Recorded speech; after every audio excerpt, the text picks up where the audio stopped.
Nah, baik teman-teman, jadi ini adalah sesi terakhir atau sesi kesimpulan kita ya. Sebelumnya kita udah buat logik untuk membentuk A, B, C, D. Nah, tapi saya nggak akan bahas semuanya ya teman-teman, karena uh, sebenarnya sama aja, nggak terlalu beda-beda ya. Jadi kesimpulannya sih sederhana aja ya teman-teman. Jadi ketika teman-teman buat logik itu, teman-teman kalau pengen mudah ya, nah kalau pengen mudah ini kayak misalnya teman-teman harus tahu dulu gitu, kalau misalnya katakanlah itu pakai perulangan, teman-teman harus tahu gitu bentuk perulangan ketika dicetaknya itu seperti apa gitu.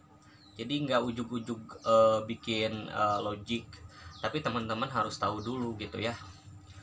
Misalnya di sini kita akan membentuk sebuah huruf ya, logiknya ada katakanlah A, B, C atau D ya, yang terakhir kemarin itu ya.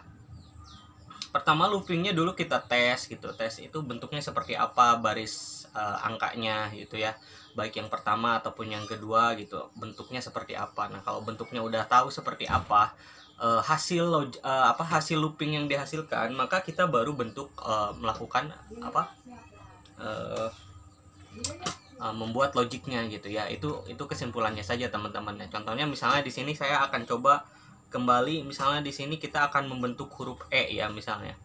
Nah huruf E ini kurang lebih seperti ini ya teman-teman. Nah seperti ini misalnya. Ini kita tinggal bentuk dulu di kotak-kotak di sini ya. Nah seperti ini. Oke. Nah seperti ini. Jadi nanti kita libatkan dua variabel gitu ya. Katakanlah di sini ada sRow kemudian sColumn gitu ya. Jadi kalau misalnya di sini bentuknya seperti ini, kita bisa saja pakai logik sRow sama dengan 0 dulu gitu ya, atau misalnya di sini sColumn sama dengan 1, kemudian sRow sama dengan 0, or sRow sama dengan 3, kemudian sRow sama dengan 6. Jadi pada intinya nanti kalau bentuk-bentuk yang lain juga sebenarnya sama gitu ya, nggak akan terlalu jauh berbeda gitu ya. Oke, jadi nanti basicnya kita tinggal buat kayak bentuk kotak-kotaknya dulu gitu, apa hasil logik yang dihasilkannya dulu atau looping yang dihasilkannya dulu, kita gambarkan dulu gitu ya.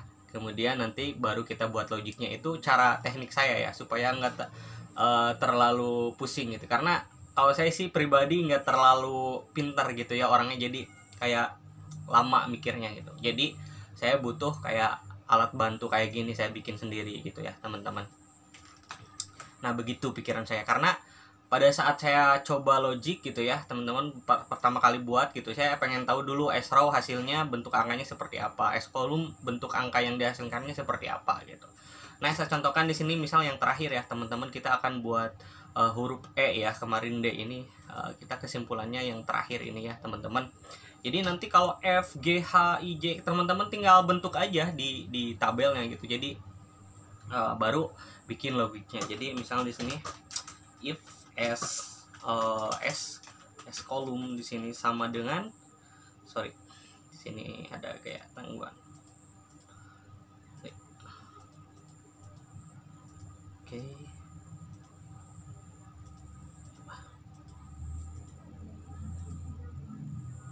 sColumn di sini misalnya sama dengan 1 di sini misalnya.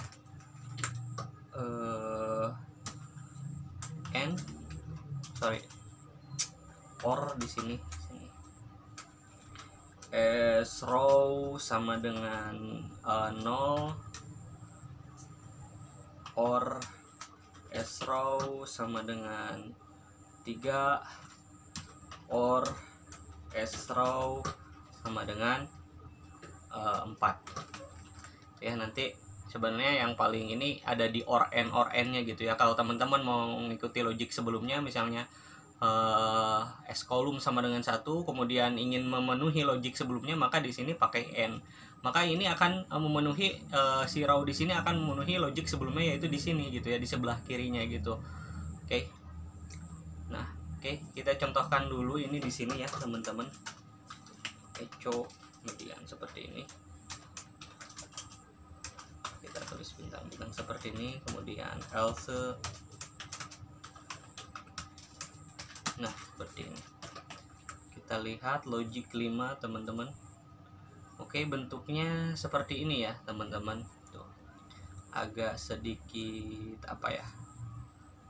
Oke, di sini kita logiknya srow 6 ya, sorry. Oke, kemudian tinggal dilanjutkan lagi di sini misalnya or di sini misalnya. Or di sini misalnya apa ya? Atau pakai n ya, karena kita mau memenuhi logik sebelumnya yang srow sama dengan 0, srow sama dengan 3, srow sama dengan 6. Jadi tinggal atur-atur pikiran kalian sendiri ya, teman-teman. Jadi kenapa saya mengikuti logik sebelumnya? Nah, kalau ada pertanyaan seperti itu ya sederhananya seperti ini. Jadi saya mengikuti logik sebelumnya ini adalah srow sama dengan 0, srow sama dengan 3, srow sama dengan 6 gitu ya. Kalau misalnya saya buat logik baru, itu nanti akan pindah baris atau membuat apa ya, kayak semacam line baru ataupun bintang baru ya kalau di sini implementasinya. Intinya kenapa saya gunakan n ya, karena saya mau mengikuti yang ini dulu, memenuhi yang ini. Jadi saya mungkin di sini akan tulis di sini scolumn sama dengan lebih kecil atau lebih besar dari 1 n s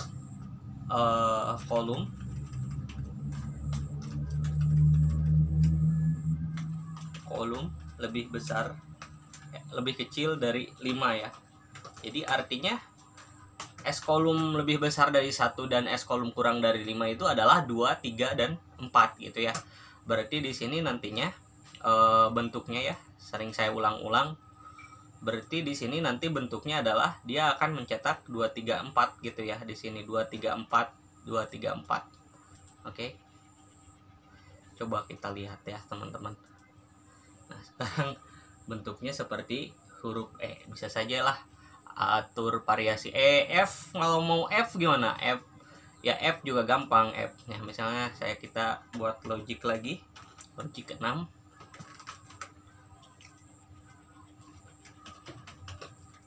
Logic 6. Sorry. 6 ya. Kalau F juga gampang, S kolom sama dengan 1, cuma kita nggak pakai S row sama dengan 6. Nah, oke. Jadi nanti kalau udah terbiasa, teman-teman bisa apa ya? Bisa membuat logic untuk huruf-huruf lainnya gitu ya kalau mau latihan. Nah, kalau F kurang lebih seperti ini gitu ya, teman-teman. Bisa saja nanti dimulai dari S kolom sama dengan 0 di sini, dari sini. Oke. Atau terserah mau dari S kolom sama dengan 2 kemudian digeser ya agak sedikit. Yaitu tinggal diatur-atur saja bilangannya ya. Yang terpenting di sini intinya logikanya adalah kita memenuhi kita menggunakan dua looping ya. Nah, dari looping tersebut kita lihat dulu bentuknya gitu, seperti apa yang dihasilkan ketika misalnya S kolom dicetak atau S row dicetak. Jadi sebelum membuat logika ya kita lihat dulu baris-baris angka yang dihasilkan dari loopingnya. Nah, kalau udah tahu nih bentuknya seperti apa, baru kita kita buat logikanya gitu ya. Jadi seperti itu ya, teman-teman, kesimpulannya. Baik, terima kasih. Mungkin nanti kita akan banyak melakukan latihan logika lagi ya untuk sesi logika ini. Cuma di sini untuk kayak membentuk alfabet gitu, ini mungkin untuk kesimpulan yang terakhir. Nanti teman-teman bisa latihan lagi untuk huruf-huruf lainnya untuk melatih logika teman-teman ya. Terima kasih, saya Ahmad Zilani. Wassalamualaikum warahmatullahi wabarakatuh.